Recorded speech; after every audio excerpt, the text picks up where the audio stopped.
This is Ag Matters PM from the Iowa Agribusiness Radio Network, your daily recap of the information that affects Iowa's farmers, producers, and consumers right here in the heart of the heartland. With reports from our award-winning team of Dustin Hoffman, Riley Smith, and Mark Magnuson. Now, from the IARN studios in Des Moines, here's Dustin Hoffman. Hello, everyone, and welcome to Ag Matters PM from the Iowa Agribusiness Radio Network. I'm Dustin Hoffman. Today is the 4th of December, a Thursday here in 2025. So glad you could join us here today. Coming up a little later on the program, we'll run down the closing markets with the folks at agmarket.net. But first, we hear from Sioux County, Iowa dairy producer Christina Zuiderveen. We caught up with her at the National Association of Farm Broadcasting Trade Talk event, and we heard about what's going on for farmers in the dairy industry here in the state of Iowa. All right, so let's talk a little about what is going on for the dairy producers here in Iowa. I mean, obviously, price is just one thing, trade's just one thing, but let's talk about what's going on here as we're in the end of 2025. What kind of things you guys are thinking about? What kind of things are you concerned about? Sure. So fall of 2025, almost winter, we had a really nice harvest, not quite as much as we hoped for in our region. We had a couple of windstorms that damaged some crops, as well as struggling with some rust spot on our corn. So that did decrease the yields. But overall, really great harvest season, good weather, got things done quickly, and we've had some recent rains that have given us the moisture. So we're not going into the winter in a drought classification, which is something that we had the last couple of years. So that feels really good. Looking forward to 2026, markets are pretty low for us dairymen, which we're used to operating in the commodity market where there are ups and downs, but there's a lot of uncertainty out there right now with trade and tariffs. We just struggle to analyze that and decide how we're going to invest and protect ourselves for the next year. I think we will get through it, and long term, I have a lot of hope for the industry. All right, so let's talk a little about how the farmer is doing. Talk about how this is affecting your cattle and also your dairy farm there a little bit. Talk about trade first of all. Obviously, that adds a lot of uncertainty. It puts pressure on the prices as well. How are you guys able to weather that and just keep things rolling forward? To be honest, there are portions of red in our balance sheets right now, and that's okay. We are prepared to handle that. We have good years and we have lean years, but the trade, having trade agreements would be a really fantastic thing right now. We have a lot of, talks out there, but we don't have very many solid agreements, and having those solid agreements would give us a little more certainty in our markets. Being the cheese states, being a low population center with high animal numbers, we have to ship a lot of our product out, whether that is locally, regionally, nationally, and internationally. We need all of those markets to be able to sufficiently get rid of our product. And talking about trade, where do we see some of the best opportunities to grow that so we can find more markets that maybe we can get some of our American dairy products into? So continuing our relationships with those closest to us, paying less transportation costs. So Canada and Mexico are at the top of the list. Just not creating problems within that relationship. It has been a good relationship, and so wanting to maintain those avenues for trade. Some emerging markets would be India. They have huge population centers, and other Asian countries that may have more of an interest in milk and dairy products as their populations gain some economic certainty. And I know you mentioned Canada, and that's the USMCA obviously coming up for renegotiation. In Canada, that's been a little bit of a sticking point as the dairy part of that trade. What do you want to maybe get the message to our American, negotiators and folks, and maybe help understand what you guys need, and maybe help the Canadians understand what you guys need from our perspective? So with USMCA, we have an agreement with Canada, but we find that in our minds, they are kind of skirting the rules. So maybe solidifying some of that so that we can have fair trade between us, because realistically in the upper Midwest, that is a very easy place to get product to. And also, outside of trade, a lot of times it's workforce availability, who can help you. And some farms need more, obviously, workforce, but a lot of times we rely on seasonal workers. And dairy, just like any other livestock, is not a seasonal operation. It's not like corn or vegetables or anything like that.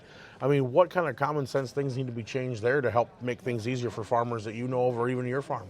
Absolutely. We feel like we've a little bit been left out of some of these labor conversations. Even the beef guys that you mentioned can probably get some temporary labor for calving season or something like that. But in dairy, we calve every day, we milk every day, 24 hours a day, 365 days a year, which disqualifies us from the H-2A program, which is for temporary labor.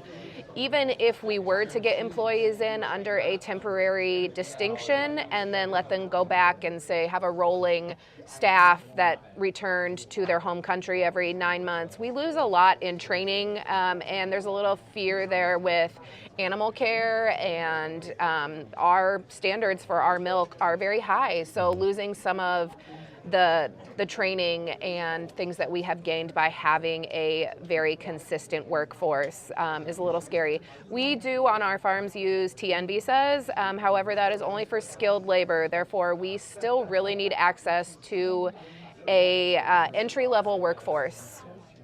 All right, and any last messages that our Iowa viewers are going to need to know about your operation, need to know about the dairy industry in the state that maybe they don't understand when we talk about, because we always seem to get it lost behind cattle, hogs, corn, and soybeans sometimes.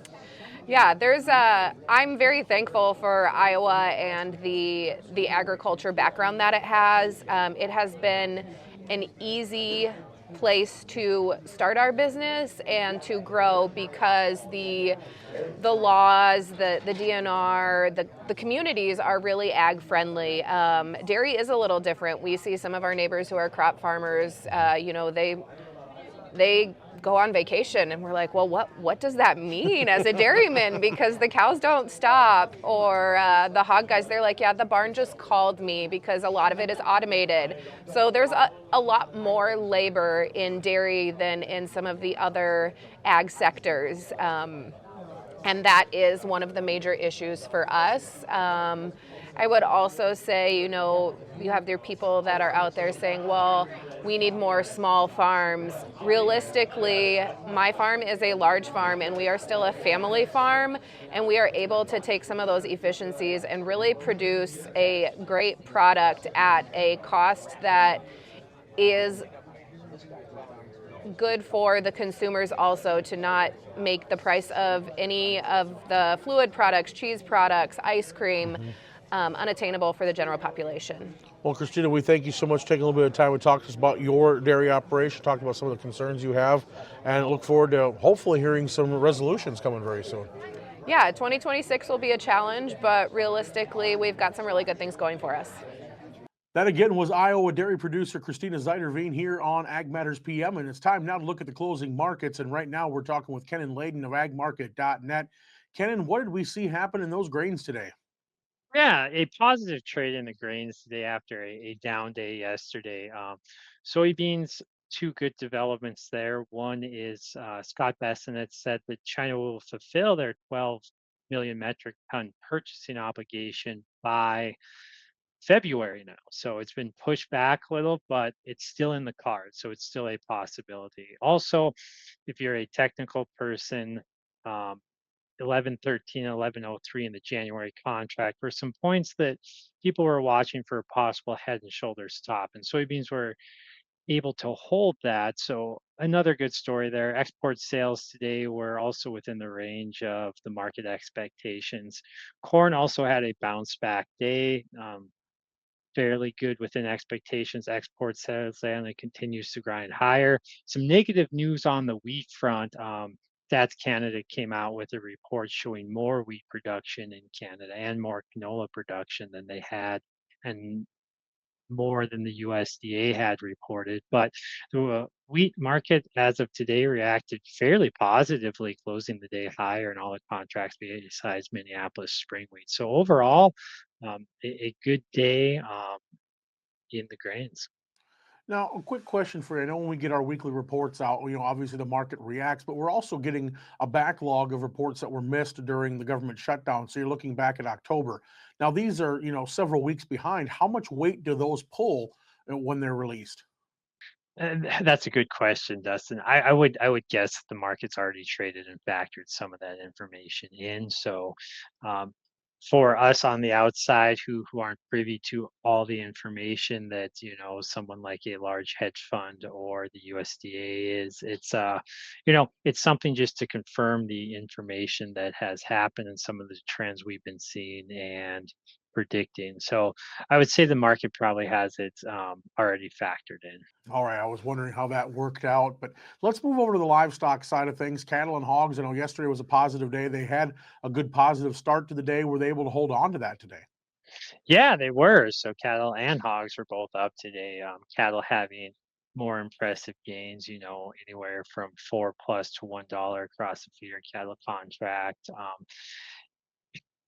Again, I say it a lot, but cash has seemed to be the driver, even with this big board move down. Cash, feeder cattle sales have been very good across the Midwest.